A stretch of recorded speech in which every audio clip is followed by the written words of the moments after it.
오늘 말씀의 제목이 이념전쟁 6.25. 이념전쟁 6.25. 우리나라에 6.25를 기점으로 해서 6.25 전에 8.15 해방 이후에 그 혼란스러웠던 때, 또 8.15 해방 전에 있었던 일들, 그리고 6.25 이후에 오늘에 이르기까지를 생각하면서 은혜를 나누기를 원합니다. 바른 이 역사관을 가지게 되면 바른 국가관을 가지게 돼요. 삐뚤어진 국가관, 우리가 부끄러운 역사도 있고 자랑스러운 역사도 있는데, 역사를 잘못 알게 되면 역사의 거울을 잘못 보기 때문에 동일한 슬픈 역사를 반복하기가 쉽습니다. 역사관이 바르면 국가관도 바르게 되고, 또 국가관이 분명하게 되면 나라 사랑하는 마음이 있게 되는 줄로 믿습니다. 이 6.25가 있었던 그 6.25 주의를 맞이하면서 말씀을 드리고자 합니다. 어제 그제가 6.25 71주년이 되는 날이었습니다. 먼 옛날 이야기가 아니라 우리 부모님 세대들이 겪었던 동족 상잔의 슬프고 슬픈 날이었습니다. 전 국토의 80%가 초토화가 되고 500만 명 이상의 희생자를 낸 국제전이 바로 6.25 전쟁입니다. UN 16개국과 그리고 남한이, 그리고 북한과 중공과 소련이 싸우는 국제전이었습니다. 6.25 동란을 겪은 제가 70년이 되다 보니까 전후 세대들이 6.25의 고난과 진실을 모르고 남침이 아니라 북침이라고까지 말하고 있으며, 공사나 통일이라도 좋으니 우선 통일부터 하자는 소름 끼치는 말을 들어야 하는 세상이 되어버렸습니다. 공사나도 좋으니 통일만 먼저 됐으면 좋겠다, 이렇게 이야기하는 사람들이 있다는 거지요. 6.25 전쟁은 이념 전쟁으로 아직 끝나지 않았습니다. 자유민주주의와 공산주의가 싸우는 이데올로기 전쟁입니다. 이 싸움은 지금도 진행 중에 있습니다. 6.25 전쟁의 전후를 살펴보면서 나라 사랑하는 마음과 나라와 민족을 위하여 기도하는 우리 모두가 되시기를 주님의 이름으로 축복합니다. 1917년 레닌에 의하여 공산혁명, 프롤레타리아 혁명이 일어났습니다. 1917년.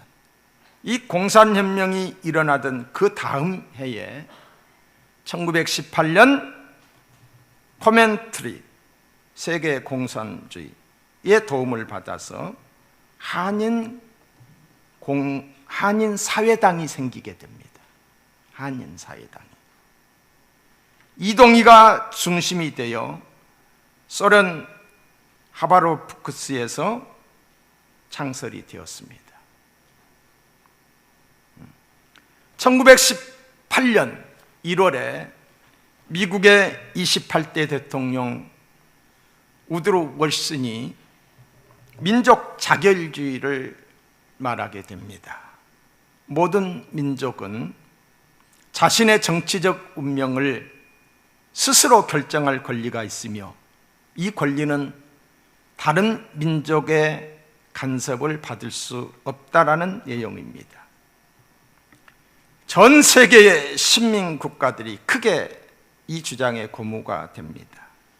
우리나라에도 이런 영향을 받아서 1919년 3.1 운동이 일어납니다. 이어서 한 달 뒤에 정확하게 1919년 4월 1일 상해 임시정부가 출발하게 됩니다. 일본의 대한제국 침략과 식민 통치를 부인하고 항일 독립운동을 주도하기 위한 목적으로 상해 임시정부가 출발을 했습니다. 어디에서? 남의 나라 중국에서 백성도 없고 영토도 없는 그런 상태에서 임정이 세워졌습니다. 이는 자유 대한민국을 출산하기 위한 임신, 잉태라고 할 수가 있습니다. 상해 임시정부의 출발을 건국일로 보는 것은 부당한 것입니다. 자유 대한민국의 건국일은 1948년 8월 15일입니다.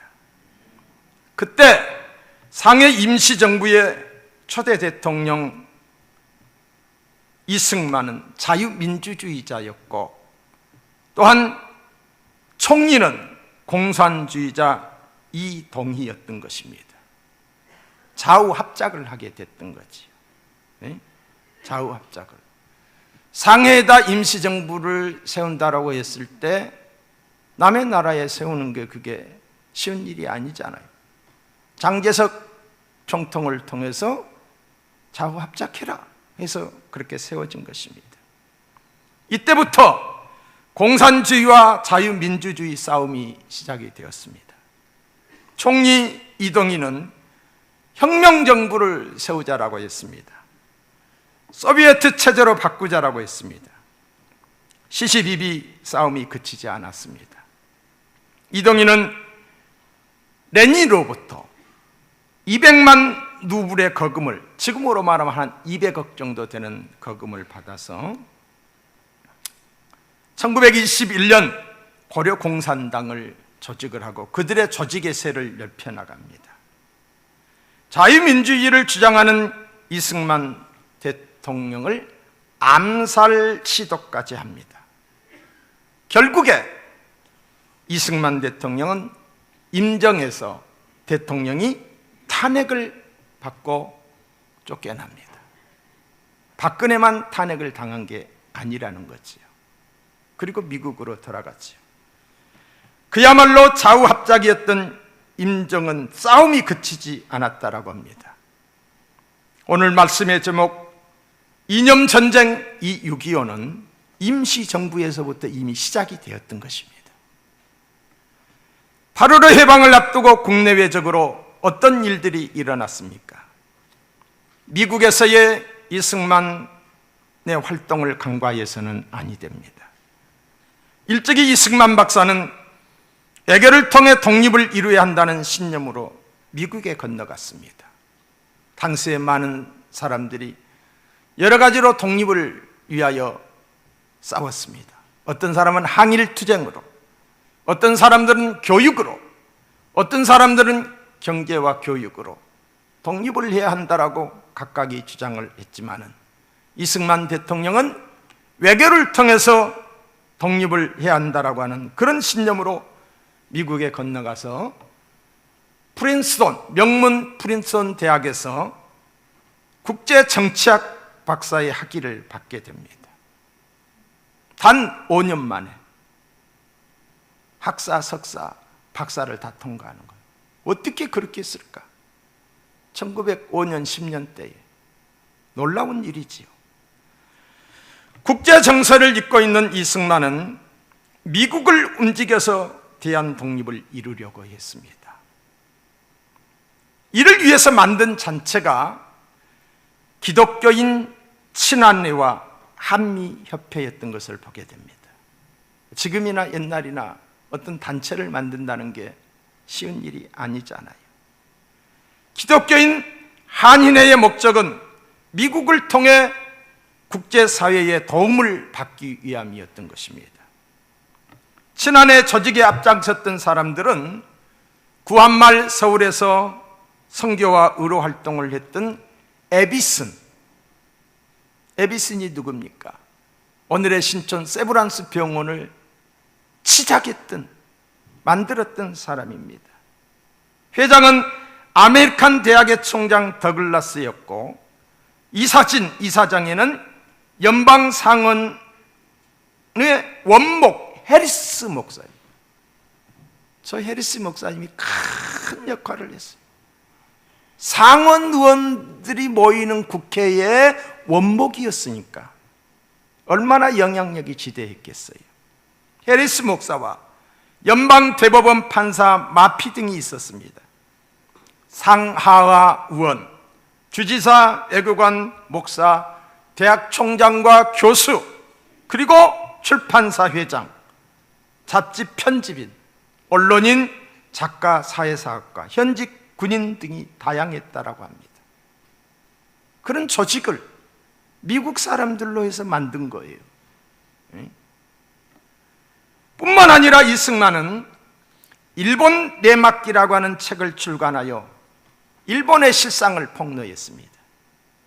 미국인들은 당시에 일본을 아주 좋은 나라로 알고 있었거든요.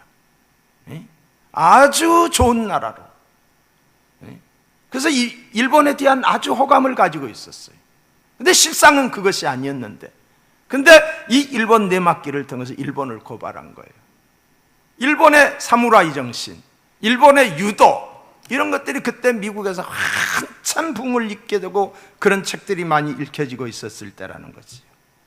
그 일본을 폭로하고 일본이 미국의 본토를 공격할 것이라고 하는 그런 이 일본 내막기라고 하는 책을 써서 미국 사이에 큰 반향을 일으킵니다. 이 책이 나왔을 때 미국 사람들은 무슨 말도 안 되는 소리를 하냐. 근데 책이 출간된 지 4개월 만에 일본이 진주만을 공격을 하게 되지요. 그러면서 이 책이 아주 막 날개도 튄 듯이 팔리게 되는 거예요. 그러면서 이승만의 위상이 올라가게 되는 거지요. 친한회에 속한 사람들이 나중에 대한민국의 독립과 6.25 전쟁이 일어났을 때에 적극적으로 나서서 도왔던 사람들입니다. 이런 이승만의 외교력은 1943년 카이로 회담에서 나타납니다. 미국의 루즈벨트 대통령과 그리고 중국의 장제석과 그리고 영국의 처칠, 이 3개국 순회들이 회담을 한 거지요. 당시에 수많은 식민 통치 국가들이 많이 있었는데 그 많은 국가에서 유달리 대한 독립을 명문화해서 선언을 하게 됩니다. 카이로 회담에서 선포를 하게 돼요. 이승만의 애교력이에요. 거기에 구체적인 디테일한 이야기를 다 할 수는 없어요. 이승만의 애교력입니다. 연합군으로서 제2차 대전 승리를 이끌었던 미국과 소련이 각 지역에서 정치적 이념적 대립을 하기 시작합니다. 특히 공산주의를 확산시키고 싶었던 이 소련의 스탈린의 야욕은 동구권을 다 삼켰어요. 그리고 우리나라에도 큰 영향을 주었습니다. 국내외적으로 이념적 대립이 생기기 시작했던 것이지요. 이때부터 미묘한 갈등과 더불어서 미소 냉전 시대가 시작이 되게 됩니다.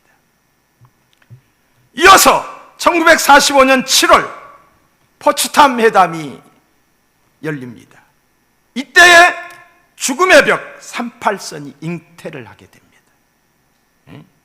2차 대전이 끝난 이후 전후 질서를 잡고 혼란을 막는다는 명목으로 연합국이 신탁을 한다는데 묵시적 접근을 합니다.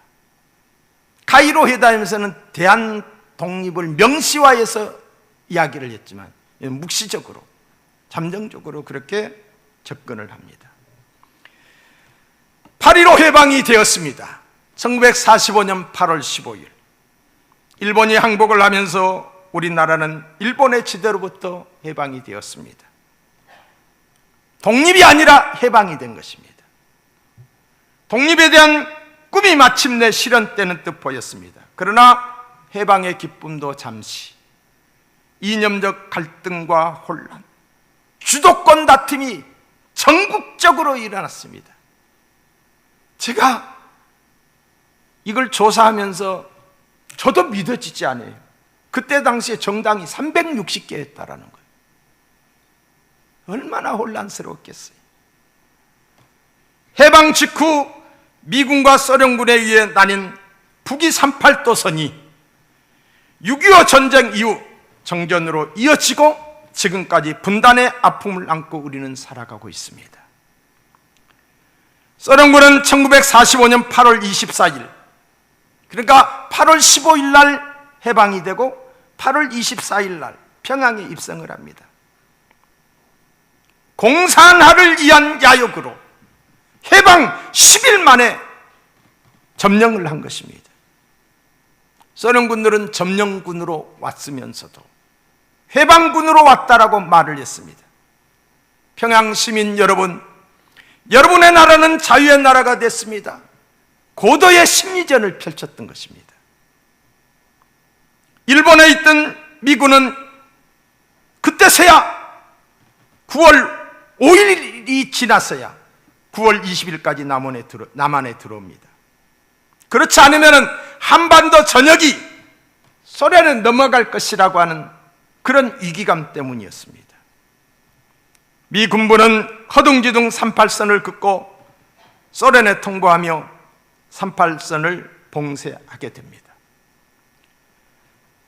8월 15일 해방 2달 만에, 2달밖에 지나지 않았어요. 2달 만에 10월 14일 평양 시민 환영대회에 스탈린의 꼭두각시였던 가짜 김일성, 김성주가 등장합니다. 광복 이후 2달 만에 북한을 선접한 소련은 즉시 공산위성국을 만들 작업을 시작한 것입니다. 그리고 1946년 3월 8일 북조선 임시인민위원회가 세워집니다. 그때 위원장으로 김일성이가 추대를 받게 됩니다. 이때부터 김일성이 실질적 북한 지역의 통치하는 지도자의 역할을 합니다. 무슨 일을 했습니까? 무상몰수, 무상분배, 토지개혁과 그리고 산업의 국유화를 하게 됩니다. 모든 땅이 국가로, 모든 산업체도 국가로, 국가가 소유하게 됩니다. 뿐만 아니라 친일파, 우파 지도자, 민족 지도자를 반역자로 몰아서 처단을 하게 됩니다. 그때에 고당 조만식 장로님도 운명하시게 되죠. 기독교를 박멸했어요. 여러분, 8.15 강복 이후에 6.25 동란까지 북한에 있는 모든 교회를 다 없애버린 거예요. 공산화가 되게 되면 공산주와 기독교는 같이 갈 수가 없어요. 예? 월남이 망하고 난 다음에 그 다음날 기독교 지도자 800명을 죽였어요. 역사적 기록입니다. 1946년 11월 3일에는 북한 전역에서 인민위원회 선거가 실시되었습니다. 그리고 47년 2월에 북조선 인민위원회가 드디어 발족이 되었습니다. 실질적 단독 정권이지요. 북한만의 단독 정권, 새로운 공산국가가 세워진 것입니다. 북한 정부의 출발이었다라고 볼 수가 있죠. 해방 이후 국내에서 큰 혼란이 일어났던 것은 남한에서 1945년 12월 27일 모스크바 협정에서 채택된 한반도 신탁 통치안을 반대하는 대중운동이 남한에서는 일어났어요. 찬탁과 반탁 논쟁으로 남한 사회는 엄청난 혼란에 빠지게 됩니다.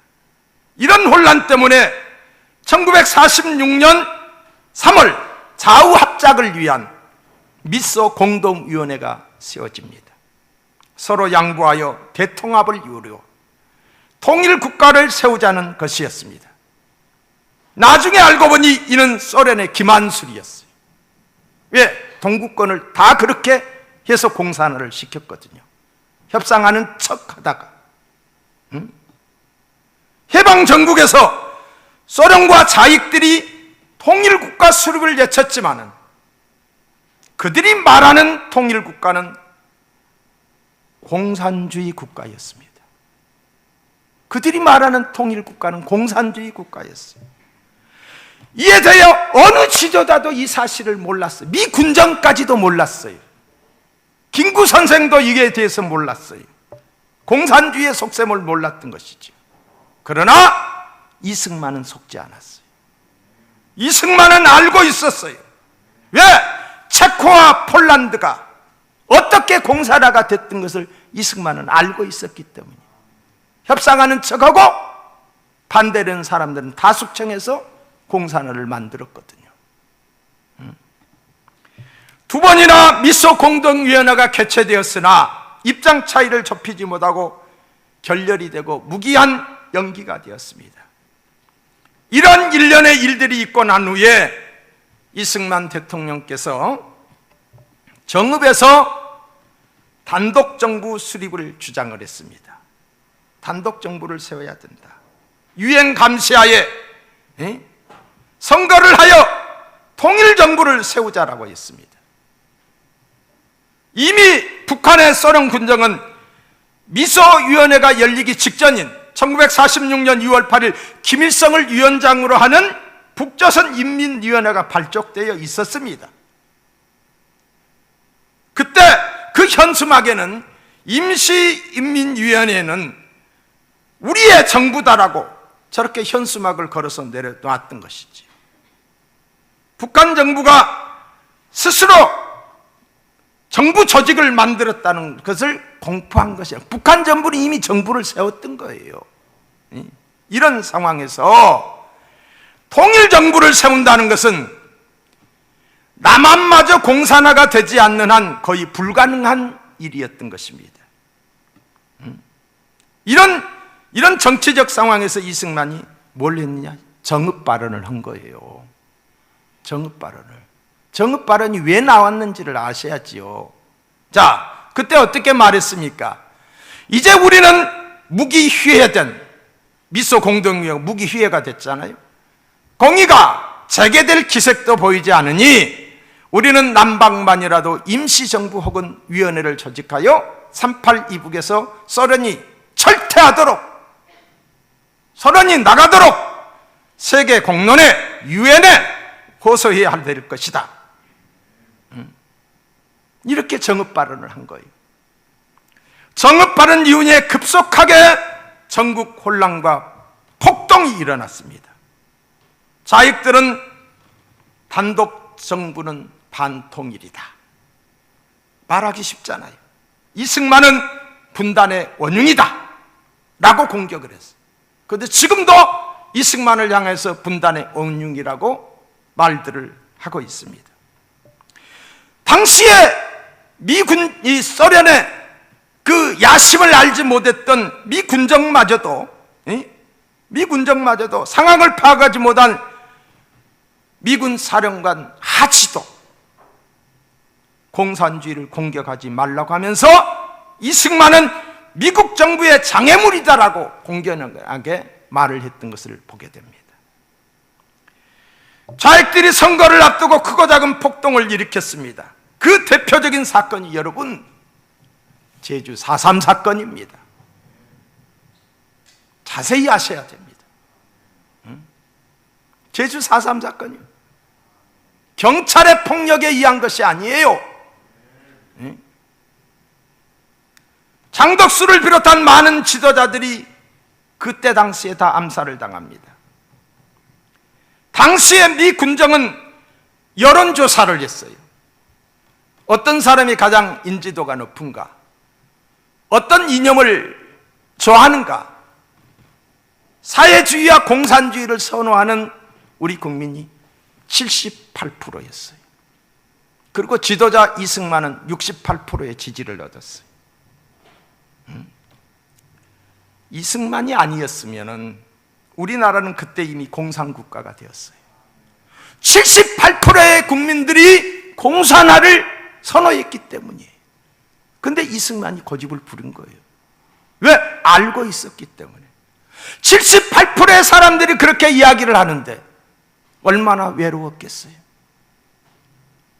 얼마나 외롭겠어요? 얼마나 많은 욕을 먹었겠어요? 그러나 지도자는 자기가 아는 대로 가는 거예요. 이승만이 유엔에 제안을 합니다.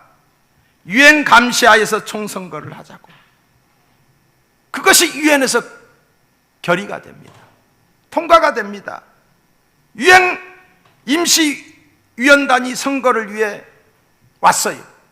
와가지고 남북한 합쳐서 같이 선거를 하자 해서 북한으로 들어가려고 하는데, 방북을 하려고 하는데 북한에서 허락을 하지 않는 거예요. 못 들어오게 하는 거예요. 그래서 남한에서만이라도 유엔 감시하에 선거를 하게 됩니다. 1948년 5월 10일 우리 민족사에 처음 있는 선거예요. 5,000년 역사 속에서 처음 있는 선거예요. 비밀선거, 직접선거, 자유선거, 주권 행사를 하게 됐어요. 나의 주권을 행사하게 된 거예요. 역사적인 날입니다. 드디어 1948년 8월 15일 자유 대한민국 정부가 건국됩니다. 48년 12월 12일 유엔 총회에서 자유 대한민국 정부를 승인합니다. 이때 비로소 대한민국 정부가 탄생하게 된 거요. 할렐루야 좀 하시오. 네?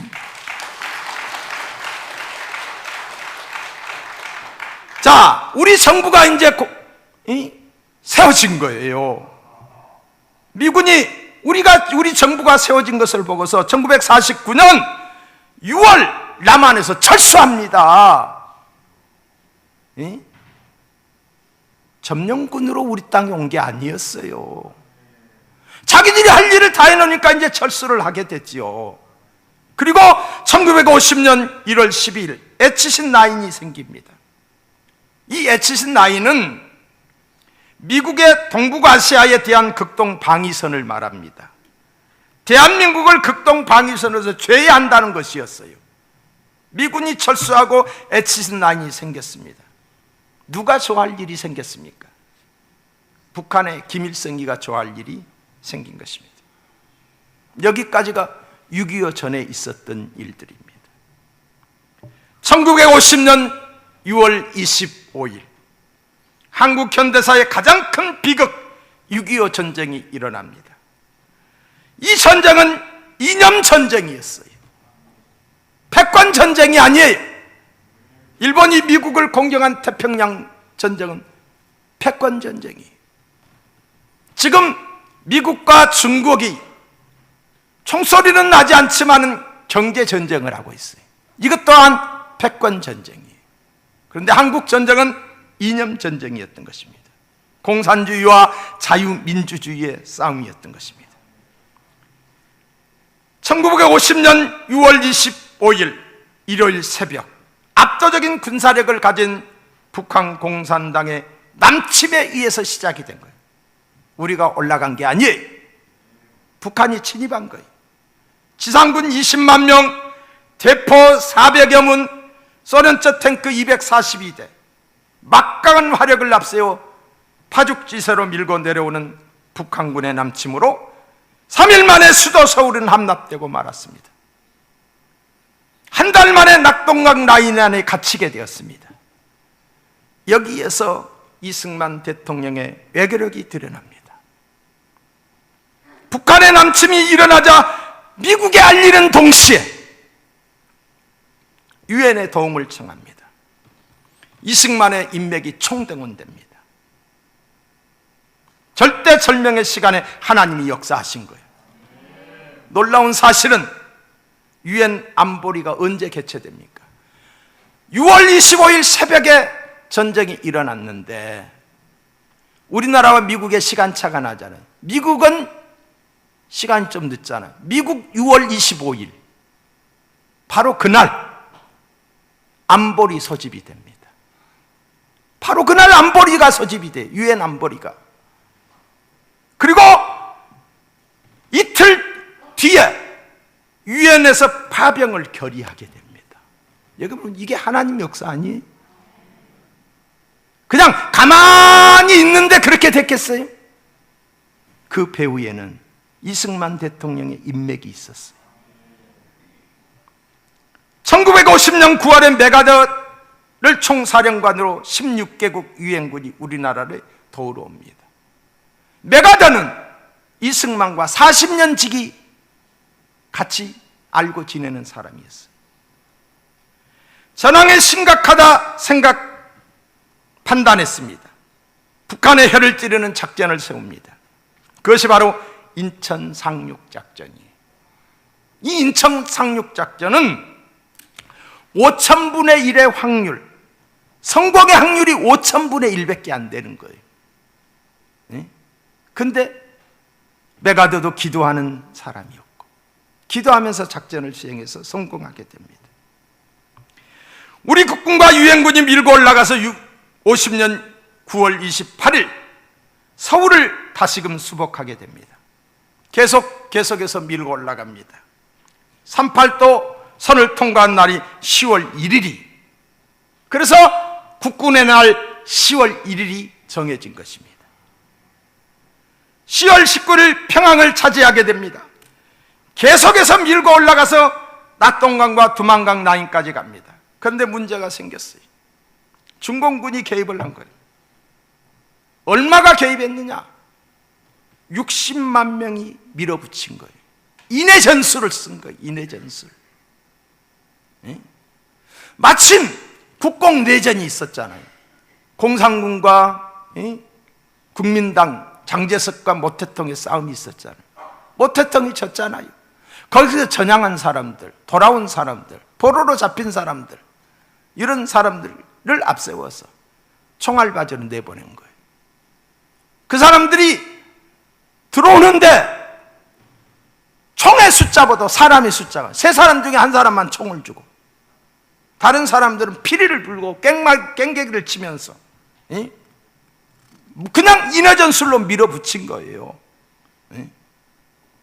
낮에는 제공권을 장악한 유엔군이 폭격을 하니까 땅굴을 파고 들어가 있다가 밤에 막 공격을 한 거예요. 영하 30도에 달하는 개마고온의 추위 때문에 폭탄을 맞아서 죽은 사람보다도 동사에 죽은 병사가 더 많았다고 합니다. 그때 당시에 메가더와 이승만은 계속해서 전쟁을 할 것을 원했어요. 히로시마에 투하했던 그 원자폭탄을 이곳에서 한 방만 떨어뜨리면 된다라고 했어요. 메가더가 그걸 주장을 하게 되자 메가더를 해임을 시켜버려요. 미국에서. 그리고 밀리게 됩니다. 1951년 1월 4일 수도 서울을 다시 빼앗기고 맙니다. 대한반도까지 밀리다가 다시 밀고 올라가서 3월 말에 38선에 이르게 됩니다.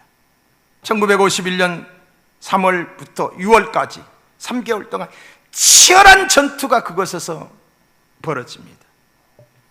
양 진영은 무력으로 사태를 해결할 수 없음을 깨닫고 1951년 6월에 휴전을 요청을 합니다. 휴전 요청 후 2년 동안 전쟁이 계속됩니다. 그런데도 이승만은 휴전을 반대합니다. 어떤 사람들은 이승만의 고집으로 무고한 생명들이 많이 죽었다, 왜 휴전을 반대했느냐, 이렇게 이야기를 하는 사람들이 있어요. 그러나 이승만은 뭘 알고 있었냐? 휴전 후 미군이 철수하면은 소련군과 중공군의 지원을 받은 북한의 위험 아래 놓이게 될 그 상황을 내다보았던 것이지. 이승만의 성견이 없었다면 오늘의 대한민국은 있을 수 없는 거예요. 이승만 대통령은 정말 국제 정치가였어요. 태평양 전쟁이 터졌을 때 이승만이 일어나서 춤을 췄다고 그러잖아요. 왜 춤을 췄을까요? 미국과 일본이 싸우게 되면 당연히 일본이 질 것을 알았기 때문에, 그렇게 되면 우리나라가 독립을 할 것을 미리 알고 있었던 거예요. 예? 이제는 됐다 그랬다고 그러잖아요. 이제는 됐다, 우리는 독립한다. 우리의 힘으로는 독립할 수가 없어요. 아닌 게 아니라 이 일본이 지면서 항복을 하면서 독립을 했잖아요. 6.25 전쟁 중 시정 북진 통일을 부르짖었던 이 대통령은 미국이 휴전을 주장하자 이에 강력히 반발합니다. 1953년 6월 8일 미군이 한국 정부의 입장을 무시하고 북한과 중공을 상대로 휴전을 성립시키자 할 때 이승만 대통령은 북송 위기에 처해 있었던 방공포로 2만 7천 명을 독단적으로 석방함으로써 전 세계를 놀라게 했습니다. 이에 격분한 미국의 아이젠하워 대통령은 이승만 대통령을 제거하려고까지 했습니다. 그러나 미국 의회의 일부 의원들이 이승만 대통령의 방공포로 석방을 지지를 했어요. 지지를 하고, 또한 국내에서 이승만 대통령에 대한 지지도가 확고하다는 점을 들어서 이승만 대통령 제거 계획을 포기하게 됩니다. 그 대신 이승만을 설득하기로 했습니다. 미국은 이승만 대통령의 협조 없이는 정정협정이 체결이 불가능하다는 결론을 도달하기 때문인 거죠. 그래서 미국은 국무부 차관보 로버트슨을 파견을 합니다. 1953년 6월 25일 미국 대통령 특사의 자격으로 한국을 방문한 로버트슨을 향해 이 대통령이, 여러분, 작은 나라, 정말 존재 자체도 인정하고 싶지 않는 작은 나라, 근데 미국은 최고의 강대국이잖아요. 그 대통령의 특사로 왔는데 그 사람을 어린아이 취급을 한 거예요. 네? 실력이 없으면 그렇게 못하는 거지요. 네? 그때 그가 이렇게 말을 합니다. 나는 방공포로를 공산지옥으로 보내느냐, 광명한 땅에 머무르게 하느냐의 문제를 가지고 일주일 동안 기도한 끝에 하나님의 음성을 듣고 이번 조치를 감행한 것이다. 하나님의 음성을 듣고.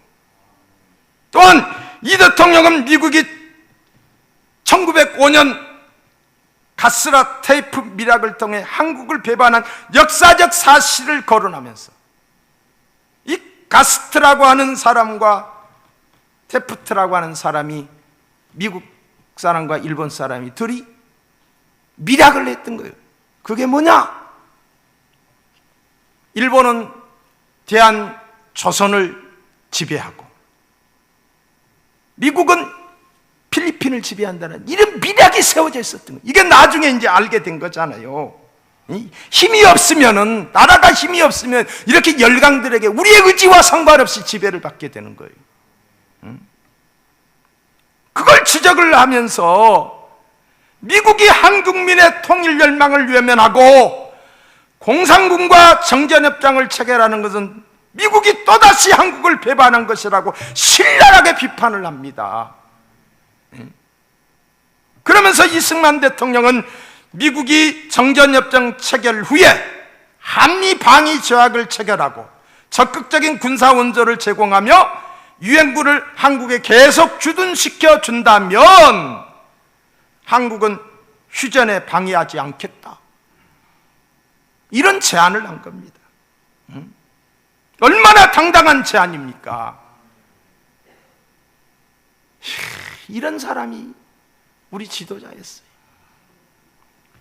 로버트슨이 회담 중 그 미국의 달래스 장군에게 보낸 보고서에 의하면은, 자, 한번 보세요. 이승만은 빈틈이 없고 책략이 풍부한 인물이다. 이승만의 철저한 반공주의와 불굴의 정신은 지원되어야 한다. 미국이 한반도의 통일을 성취할 때까지 한국과 함께 전쟁을 계속하겠다는, 다시 말해서 한국을 지켜주겠다는 약속을 확실히 해준다면 이승만은 휴전을 반대하지 않을 것이다 라고 보고를 했습니다. 노버트스는 남한이 아시아 민주주의의 전시장이 되도록 막대한 원조를 제공하겠다고 이승만에게 말을 했습니다. 군사력의 배치도 약속을 했습니다. 이로써 이승만은 휴전을 방해하지 않겠다고 하는 이 약속 하나만으로 미국으로부터 안전보장, 경제 지원을 한꺼번에 받아내는 데 성공을 했어요. 할렐루야. 결국 한미 상호 방위 조약이 체결에 합의를 하게 됩니다. 53년 7월 12일 한미 양국은 공동 성명을 발표하였고 7월 27일 드디어 정전협정, 이제 전쟁을 휴전하게 된 거예요. 정전협정을 체결을 하게 되었어요. 8월 8일 미국 국무장관 텔레스와 한국 외무장관 변형태는 대한민국과 미 합중국 간의 상호 방위 조약에 조인을 했습니다. 이 역사적인 조인은 1953년 10월 1일 워싱턴에서 정식 조인 후 1954년 11월 17일 정식으로 발표하게 됩니다. 이 대통령은 1953년 8월 8일 서울에서 한미 방위조약 가조인식에서 이 조약의 역사적인 의의에 대해서 다음과 같이 언급을 하고 있어요. 자, 한번 보세요. 저는 이걸 보면서 얼마나 가슴이 뜨거웠던지. 한미 방위조약이 성립됨으로써 우리는 앞으로 여러 세대에 걸쳐서 많은 혜택을 받게 될 것이다. 이승만이 이미 내다보고 있었던 거예요. 수를 잇고 있었던 거예요. 이 조약이 있기 때문에 우리는 앞으로 번영을 누릴 것이다. 한국과 미국의 어떤 공동조치는, 이번 공동조치는 외부 침략으로부터 우리를 보함으로써 우리의 안보를 확보해 줄 것이다.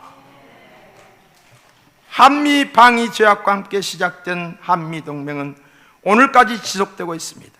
이 한미 동맹 안보의 우산이 있었기 때문에 오늘날의 우리나라가 경제 대국이 되고 자유민주주의가 된 거요. 여기서 박수 쳐야 돼. 응?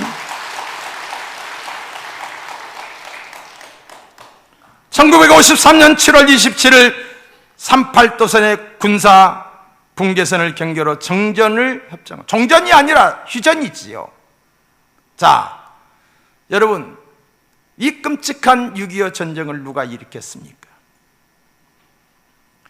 6.25 전쟁 원인에 대해 우리가 북한을 침략했다고 북침이라고 주장하는 사람들이 있어요. 지금도 말입니다. 북침이다. 어떻게 엮어도 이렇게 엮습니까? 그런데 구소련이 무너지고 김영삼 정부 시절에 김영삼 대통령이 러시아를 방문하게 돼요. 그때 엘친 대통령께서 6.25 전쟁에 관계되는 문서를 다 내줬어요. 6.25 전쟁 관련 문서에서 6.25 전쟁이 남침이었다는 것을 확실하게 보여줍니다. 문서로 남은 거예요. 문서로. 그러니까 북한의 김일성은 1949년 3월 모스크바를 방문해요. 스탈린을 찾아가서 군사 원조와 더불어서 무기와 장비 지원을 요청하고 남북전쟁 허가를 간청하였으나 거부를 당합니다. 1949년 3월 달에. 근데 1950년 3월 달에 또 찾아가요. 또 찾아가서 이 전쟁을 허락해 달라고 했을 때 그때에는 이 스탈린이 허락을 합니다. 허락했던 이유가 있어요. 첫째는 인민군이 1년 전보다 무장이 돼 있다. 그리고 두 번째로는 중국의 국공내전이 끝나서 모태통 체제로 공산된 체제가 완전히 굳혀졌기 때문에 가능하다. 세 번째로는 미군이 철수했다. 네 번째로는 에치슨9이 생겼다. 해서 전쟁을 허락을 해준 거예요. 그리고 작전 계획까지 싸가지고, 소련에서 작전 계획까지 싸가지고 전쟁을 허락을 한 거예요. 사랑하는 성도 여러분, 6.25 전쟁은 김일성과 스탈린에 의해 철저히 계획된 명백한 남침 전쟁임을 알 수 있습니다. 자유 대한민국에 살면서 남한이 북침을 냈다라고 주장하는 사람들은 무슨 근거로 그런 말을 하는지, 이런 사람들은 북한으로 보내야 돼. 거기 가서 살라고. 거기 가서 살아야지 왜 여기서 살면서 혼란을 시키냐 이 말이에요. 응? 여러분, 해군 장병 46명이 사망한 천안함 침몰의 원인이 5개국 전문가들에 의해 조사에 의해서 발표가 됐잖아요. 뭐라고? 북한 어뢰 공격으로 말미암아 침몰한 것이라고 발표하였음에도 불구하고 이것을 부정하는 사람들이 우리나라에 있어요. 아니라는 거예요. 북한이 아니라는 거예요. 이런 사람들도 차 태워서 북한으로 보내야 돼. 보내야 돼. 응? 참으로 안타까운 것은 공산당 이 이념을 가진 사람들이 우리의 국회까지 들어가서 지금 입법 활동을 하고 있어요. 보안법을 폐지하려고 발의를 했어요. 네? 북한의 인민위원회와 같은 주민자치기본법이 또 발의가 됐어요. 뭐예요? 공산주의로 가자는 거지요. 네? 토지 공개념을 이야기하고 있고 동일노동 동일임금을 이야기하고 있어요. 사법부를 완전히 장악을 했어요. 내리 세상관들을 보세요. 나는 그 사람들만 보면 주여 주여 소리가 나와요. 교육도 터놓고 이제는 김일성이를 가르치고 있어요. 솔방울로 수리탄을 만들고 가랑잎을 타고 강을 건넜다라고 하는 김일성 전집을 대한민국에서 팔아도 된다라고 하는 법원 판결이 나왔습니다. 6.25의 원흉 김원봉. 여러분, 이 김원봉은 광복군에 속해 있었지만은 이 중공군에게 속하면서 의열단으로 들어갔다가 의열단에서 광복군이 됐다가 6.25 전쟁이 났을 때 육사단을 이끌고 내려온 사람이 김원봉이에요. 이 육사단이 가장 북한 군대 중에서 전공을 많이 세웠던 군대입니다. 이 김원봉을 가리켜서 우리 국군의 뿌리라고 그래. 우리 국군의 뿌리다. 이게 말이 되는 소리예요? 통역당 사건으로 20년간 복역하며 가짜로 전향한 신영복을 존경하는 사상가로 친송하고 있고요. 어째 그제 지난주에 있었던 일에 미국 타임즈에 이렇게 나왔잖아요. 나는 김정은이가 솔직하고 그리고 열정적이고 국제감각이 뛰어나다라고 했어요.